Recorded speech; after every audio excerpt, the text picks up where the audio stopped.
You guys, I feel like 2025's reading year is already completely better than 2024. And so today I'm going to talk about my quarterly stats and wrap up and just talk about all the books that I've read so far this year. So let's talk about some stats first, and I'll give a little bit more color into them as we talk about them. So first up, I read 12 books in the last 3 months, and this means that I am on track to my goal. I said I want to read about a book a week, and so look at us already accomplishing goals in the first quarter of the year. Love that for me.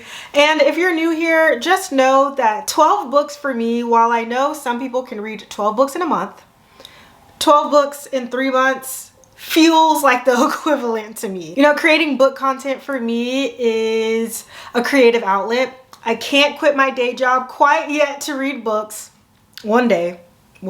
And I'm just naturally like a slow reader. I tend to only read like an hour to a day if I can. And some days I go without reading at all. So I am very proud of those 12 books. And those 12 books are equivalent to 4,472 pages. And to talk about the rating why this year has already been so good, my average rating is a 3.7. So to talk a little bit more about what maybe contributed to that 3.7, I had 1 2-star rating, 2 3-star ratings, 3 3.5 star ratings, 5 4 stars, and 2 5 stars. And we will get into the exact books I read and some of my thoughts here in a second, but wanted to just go through the stats first. And so the genre that I read the most in this last couple of months was science fiction, which also I loved because I know that I wanted to read more sci-fi this year, and so I'm glad that that's actually reflected here in the numbers. So I read 2 fantasy, 4 sci-fi, 3 romance, and 3 horror books. And so now let's talk about my reading format, because I was actually surprised looking at this graph. I think before I created this, if you would have asked me what is my preferred method of reading, I definitely would have said physical books or audiobooks. And while audiobooks have definitely made an appearance here, I didn't realize how much I actually enjoy audio plus something physical or something that I can, you know, read with my eyes. So my biggest reading format was ebook plus audio, which I just got a Kindle for Christmas, and I'm surprised how much I'm actually really enjoying using it. So shout out to my sister for getting me a fantastic gift.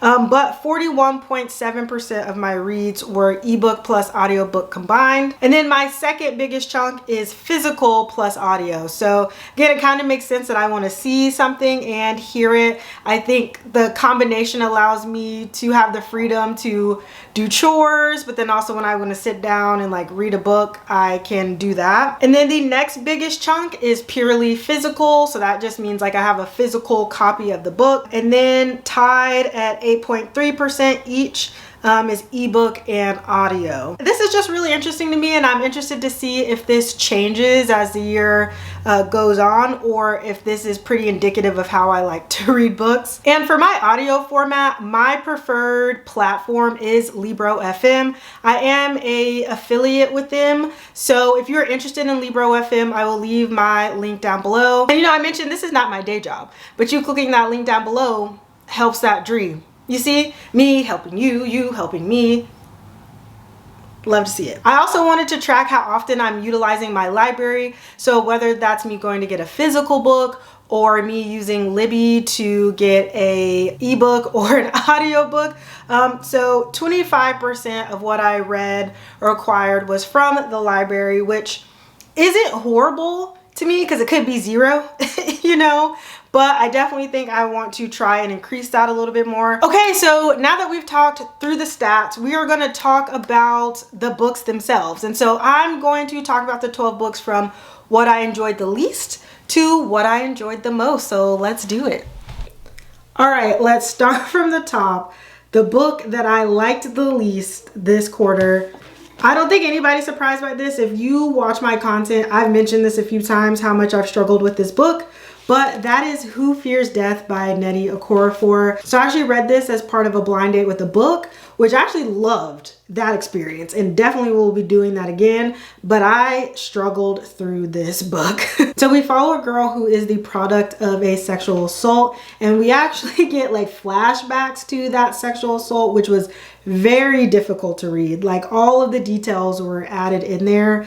But then we're also following her present day as she is learning about these powers that she has, and she ends up going on this like quest with her friends to find her father, who she's trying to have revenge on for the brutal assault that he committed on her mother. However, I feel like part of the reason I struggled through this, one, was because of all the on-page like violence that was really hard to read, and you would think that at some point it's like, okay, we get it, we can fade to black here, and it's like, no, we're not doing that.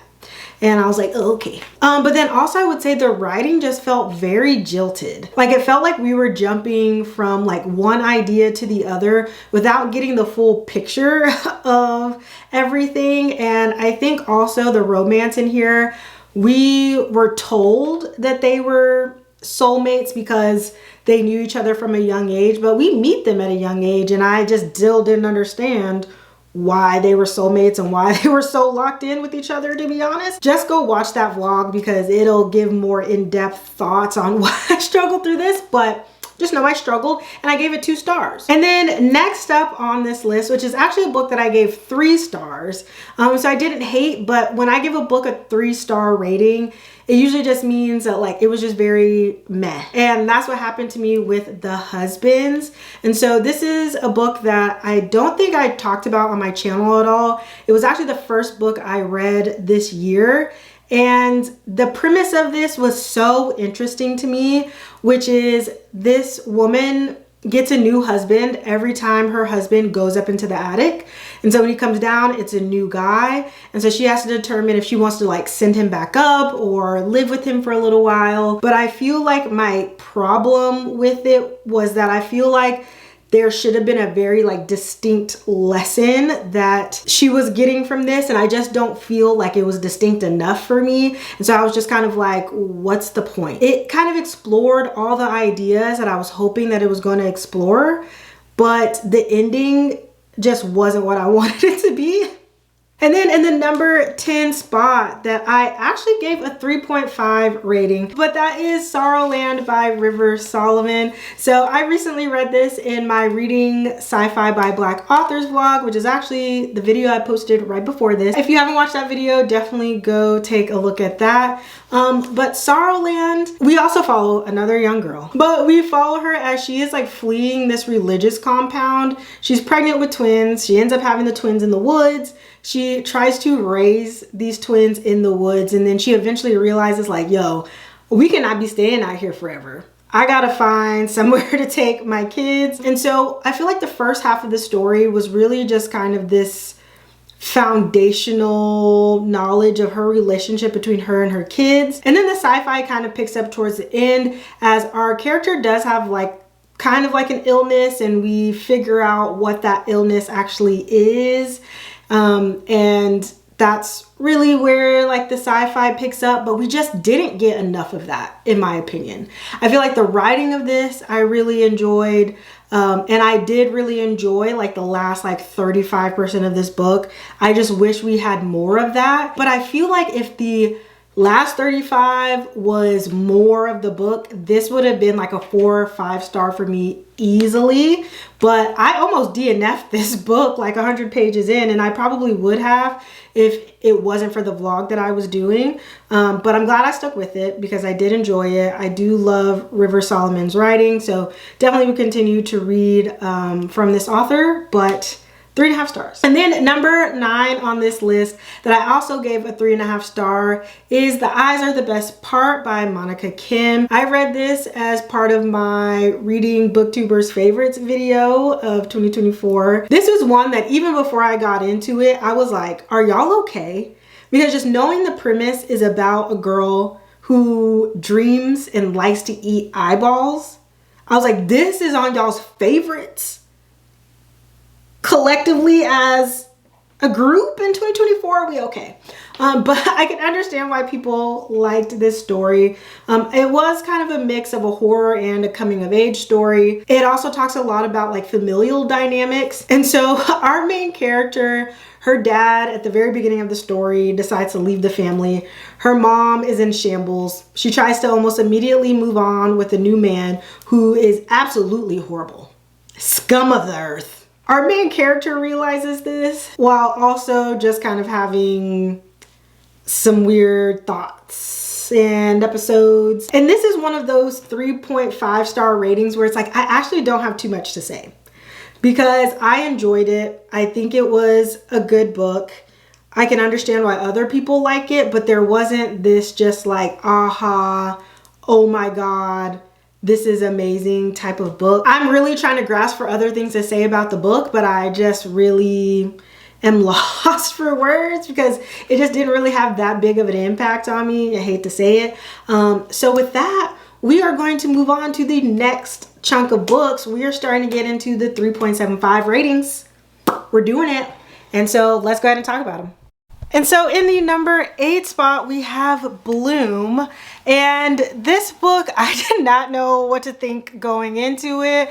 I also read this as part of my Reading Booktubers Favorites of 2024 video.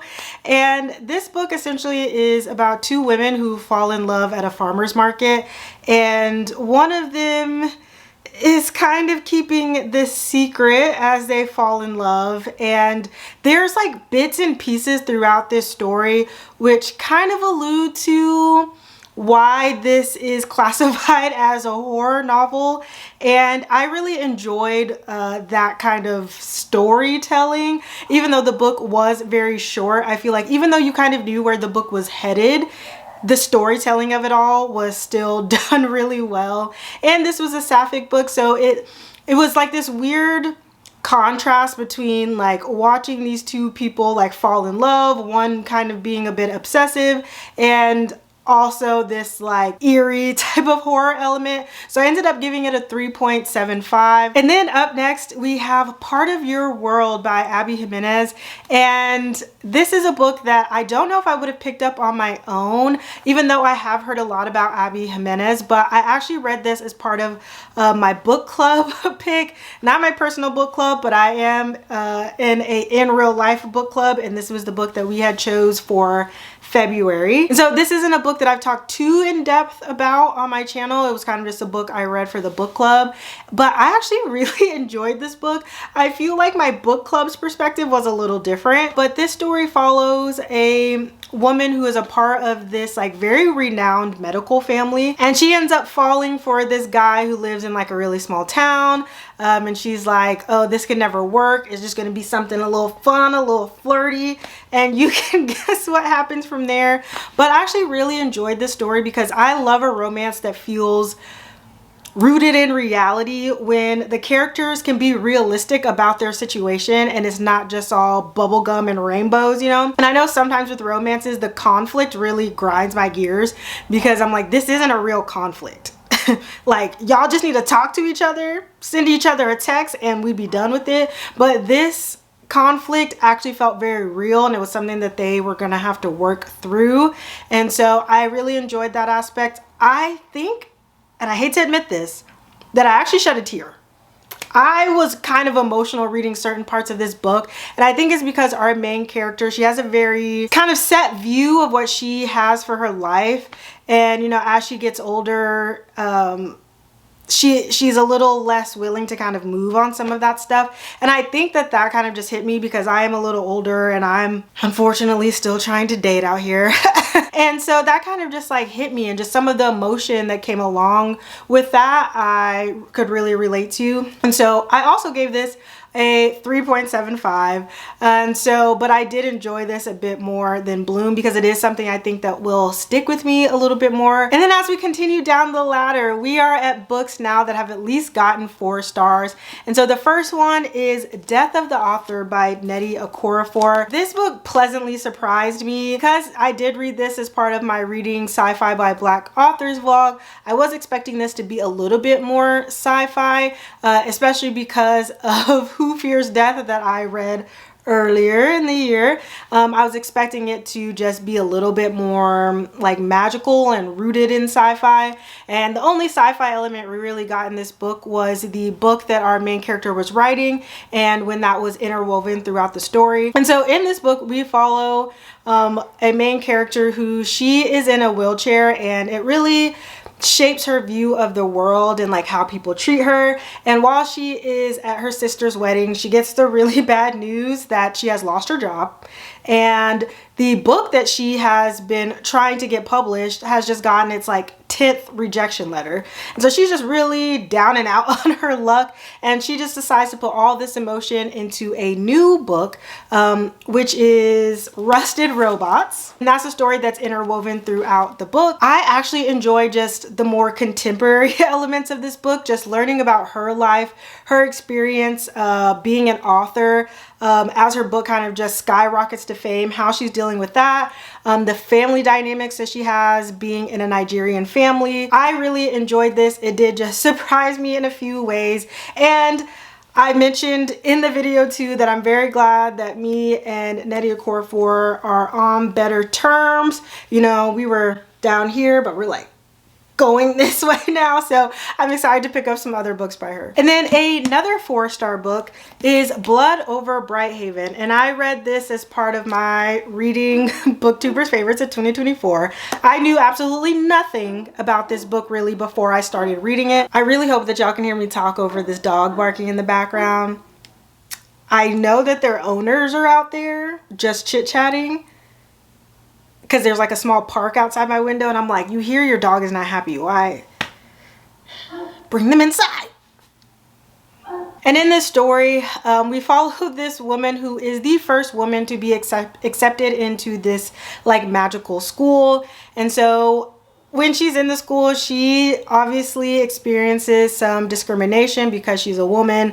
They don't give her a quote unquote like real assistant, and so she ends up asking the janitor to be her assistant, and the janitor actually ends up being this race of people that everybody else seems to view as lesser than. And as she learns about where this magic actually comes from, she is kind of confronted with a lot of her own ideals and what she grew up believing was true, and it's kind of just dismantling her whole view of like her career and just the history of the magic system. And so she really is kind of put in this tough spot between her ideals and then kind of doing what's right. And I will say I've never read an ending of a book quite like this.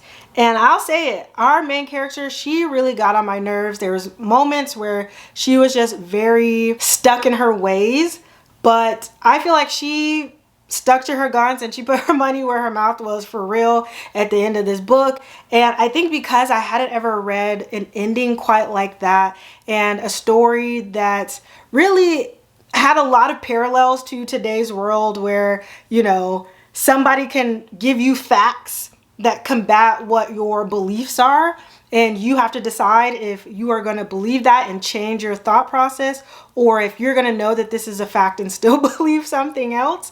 And so I liked that commentary, and I just kind of liked where this story went, which is why I gave it 4 stars. Okay, so we only have 4 books left to talk about. So let's go ahead and talk about my favorite books of the year so far. And just like that, we are at our top 4 my favorite books so far this year.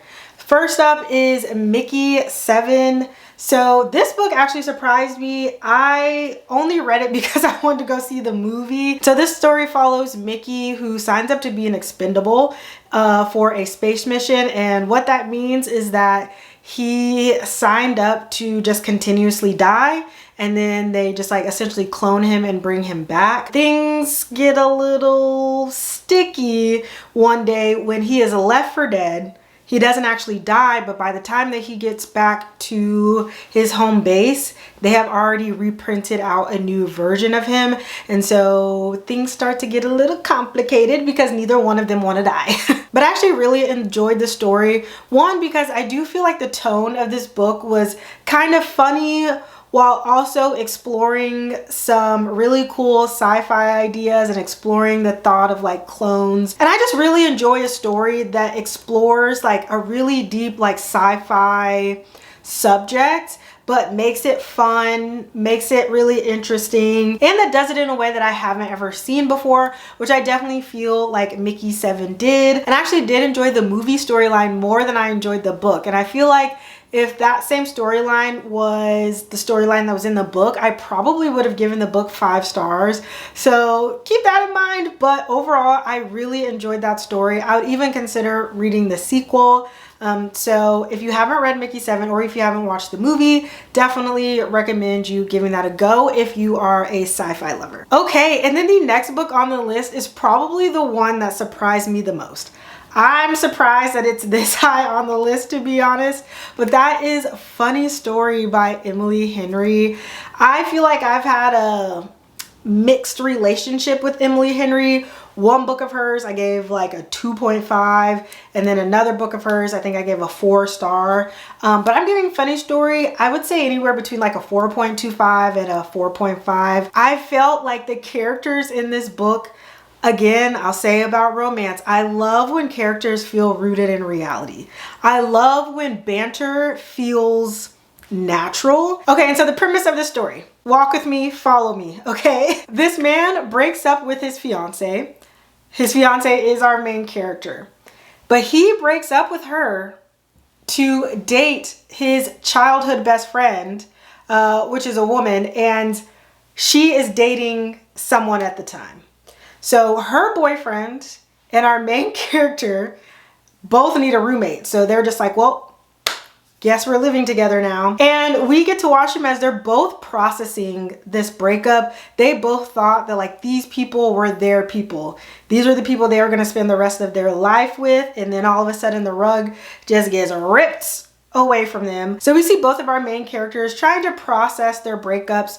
We get good insight into both of their relationships, why they were dating in the first place or why they were engaged in the first place, but also you learn why those relationships weren't really healthy and why they were never probably going to work out anyway. But I think both characters were very honest with themselves, and I think from the jump, like you could tell that they were being honest and grieving these relationships, but also not denying the fact that they had chemistry, you know. And so there's like a small like fake dating trope in here, which I really enjoyed, but then it's also kind of like a friends to lovers, it feels like.